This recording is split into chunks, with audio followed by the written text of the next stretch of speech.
qui a été construite à Aix-en-Provence, cette famille va demeurer.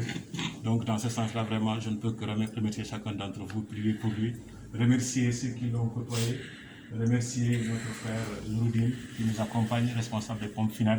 À chaque fois qu'il y a un décès dans la communauté, il se mobilise.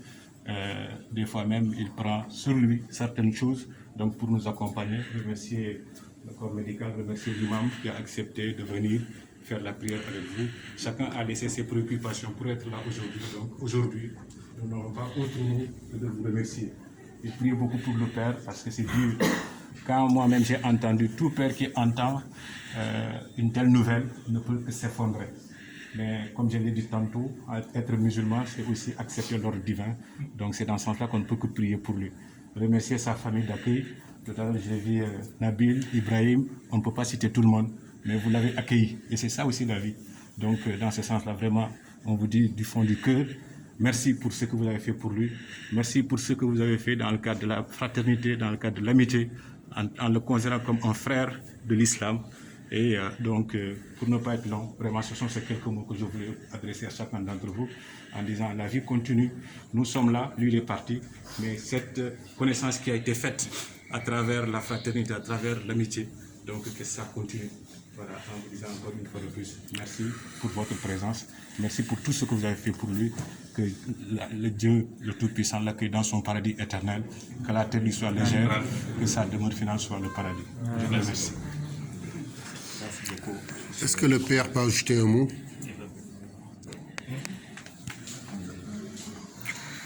Donc, Inch'Allah, on va passer à la prière. C'est des invocations que nous allons formuler pour lui. On demande qu'Allah subhanahu wa ta'ala l'accueille à son paradis. Inch'Allah, c'est une épreuve pour tout un chacun. Mais Allah subhanahu wa ta'ala, il a choisi parmi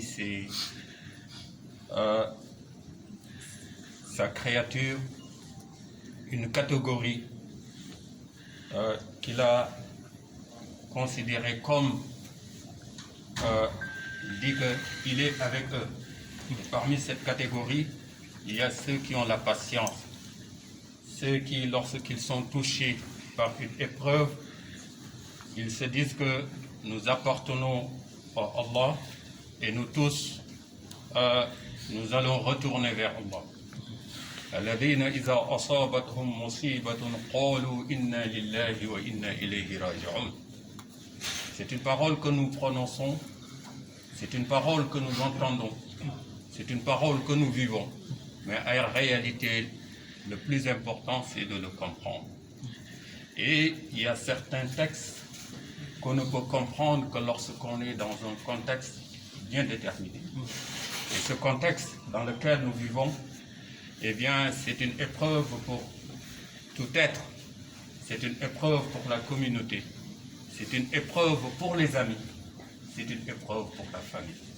Mais nous tous, nous sommes reconnaissants à Allah subhanahu wa ta'ala en sachant que ce qu'il a décidé pour notre frère Ahmed Ndiaye, c'est ce qui est le meilleur pour lui.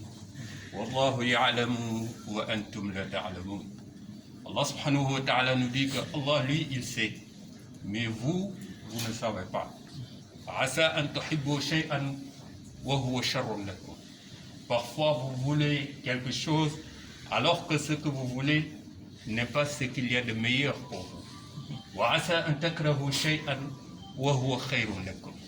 Parfois, vous redoutez une situation, vous détestez, vous ne voulez pas vivre une situation, alors que c'est cette situation-là qui est la meilleure pour vous. Et donc nous, Alhamdulillahi Rabbil Alamin, on dit tout simplement, Masha'Allah, qu'Allah subhanahu wa ta'ala, radina, on est d'accord avec ta décision. Et en même temps, c'est un discours aussi à l'endroit de la jeunesse. Un discours qui nous incite à vivre la paix, à partager la paix, parce qu'il y a tout dans la paix. Sans la paix, il n'y a rien qui peut être possible. la vie n'est vivable que lorsque, masha'Allah, nous partageons la paix. La paix, c'est dans le cœur. La paix, c'est dans l'esprit. Mais la paix aussi, c'est dans l'expression. La paix aussi, c'est dans le vivre ensemble.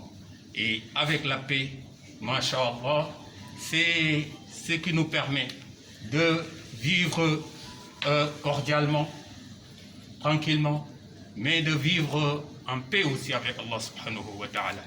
لن تدخلوا الجنة حتى تؤمنوا ولن تؤمنوا حتى تحابوا أولا أدلكم بشيء إذا فعلتموه تحاببتم أفشوا السلام بينكم. Vous ne rentrerez jamais au paradis que lorsque vous aurez la foi. Vous ne pourrez jamais avoir la foi que lorsque vous vous aimiez entre vous. Ne voudriez-vous pas que je vous apprenne quelque chose, une expression? Lorsque vous vous mettriez à partager cette expression, eh bien vous auriez tout ça. Afshu salam baynakum. Dites-vous assalamu alaikum, masha'Allah, mais partagez la paix entre vous. Et donc c'est ce message-là. Mais en même temps, un message de réconfort pour le papa, pour la famille, parce que nous tous, nous sommes concernés. Nous tous, nous sommes touchés, comme l'a si bien dit notre consul, quand on voit un jeune de 22 ans, 21 ans qui est fauché tragiquement, accidentellement, on se met tous à la place du père, on se met tous à la place de la maman, on se met tous à la place de la famille biologique. Et donc, mais aussi, il y a une famille, je dirais, communautaire. Vous tous, vous vous considérez comme des frères de sang de Mohamed Ndiaye, parce que vous avez vécu, vous l'avez connu, vous l'avez côtoyé, et vous avez partagé avec lui des moments difficiles, vous avez partagé avec lui des moments aussi agréables. Et donc voilà, nous tous on est là, nous prions Allah subhanahu wa ta'ala qu'il accepte nos invocations, nos prières pour qu'il l'amène, qu'il l'accueille dans son paradis, Inch'Allah. Et donc la prière, ça va être 4 takbirat. On va dire 4 fois Allahu Akbar. Chaque fois que vous dites Allahu Akbar, vous dites Surat al-Fatiha et vous faites Allahumma salli ala Muhammad wa ala ali Muhammad kama sallaita ala Ibrahim wa ala ali Ibrahim wa barik ala Muhammad wa ala ali Muhammad kama barakta ala Ibrahim wa ala ali Ibrahim fil alamin innaka Hamidum Majid.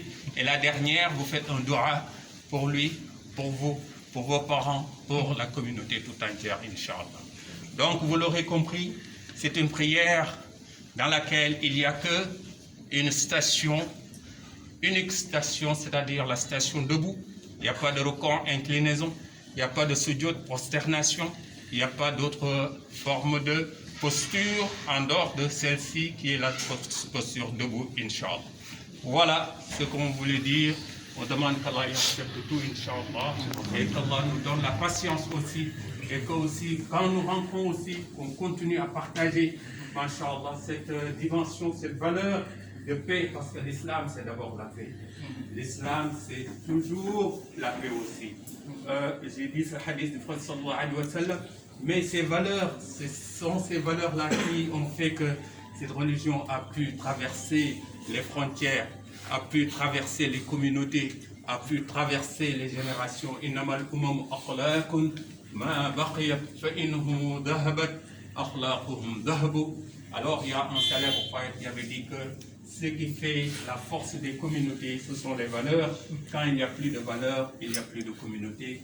Donc, Inch'Allah, en dehors de cette rencontre, c'est Allah qui a fait que nous soyons unis dans cette circonstance, cette situation. Peut-être qu'on aurait pu vivre jusqu'à la mort sans jamais être réunis dans un seul endroit, dans un seul espace, dans un seul moment. Mais Allah, il a voulu ainsi. Alors, on partage ces valeurs. Ces valeurs, c'est quoi? La ilaha illallah Muhammad Rasulullah.